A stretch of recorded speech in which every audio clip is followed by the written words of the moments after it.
তাহলে তাহলে এজিদ শাসন আমলে কি মদিনার সবাই বিদআতি বায়াত গ্রহণ করছিল এজিদের হাতে?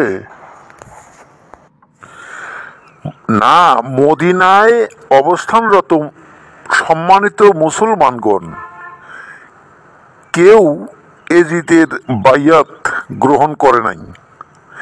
এজিদের নাম শুনেই তারা অযোগ্যতার কারণে মদিনাবাসীদের মধ্যে ক্রোধে সঞ্চার হয়। মুআবিয়া কূটকৌশলে প্রতারণা আশ্রয় নিয়ে মদিনার সম্মানিত লোকেরা এজিদের বাইয়াত গ্রহণ করেছে। এই অপপ্রচার করায় মদিনার সাধারণ মুসলমানেরা এজিদের পক্ষে বাইয়াত নেন। এর মাধ্যমে মুআবিয়ার পুত্র ইয়াজিদ মাধ্যমে মুহাম্মদী ইসলামের রাজতন্ত্র কায়েম হয়। মুহাম্মদী ইসলামের যে খেলাফতের পরিবর্তে রাজতন্ত্র কায়েম হবে সেই বিষয়ে আল্লাহর রাসূল সাল্লাল্লাহু আলাইহি ওয়াসাল্লাম পূর্বেই ভবিষ্যদ্বাণী করেছিলেন।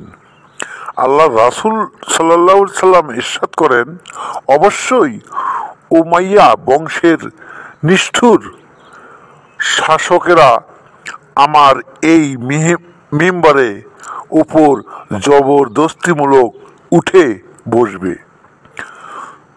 মুসনাদে আহমদ নবম খণ্ড পৃষ্ঠা ৭৩ ও ৭৪।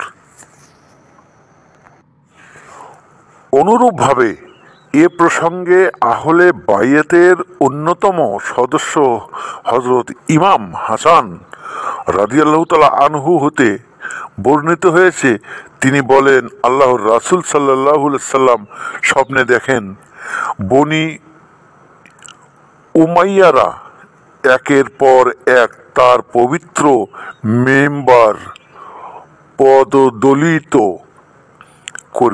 করেছে।